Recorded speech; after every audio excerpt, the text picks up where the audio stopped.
regard to the toxic environment that I worked in when I was at All Star Sports at Walt Disney World as a manager, you said that you agreed with me until the end, where you said that bad management can ruin it for everyone.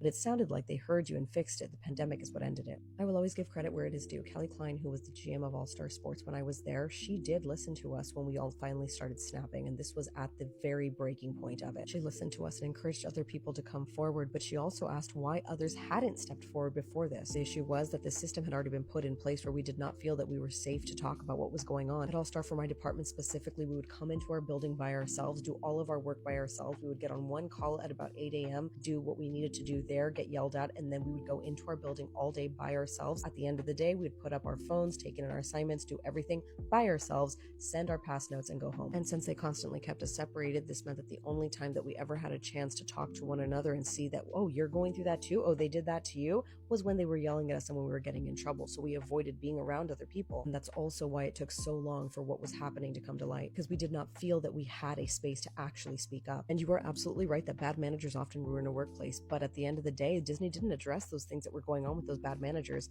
They had Disney Legacy Awards, which is the highest honor that a cast member can receive. And when we all finally started snapping and going to HR, we would always run into the problem of someone saying something along the lines of, but she has a legacy award. But wait, they have legacy awards. Legacy award should not mean nothing, but it shouldn't mean everything either. When this director met us for the very first time, she looked around the conference room table, looked us up and down, this nasty look on her face, and said, "My name is Flower Blanco.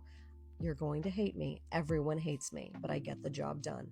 And she slammed her folder on the table. That was her introduction to us. She did not get laid off. In fact, she retired from the company. But no, the issues were not fixed. They were barely even addressed. There are deep-seated issues with how cast members are treated at Disney World, and it is ingrained into the very culture and foundation of what they have going on there now.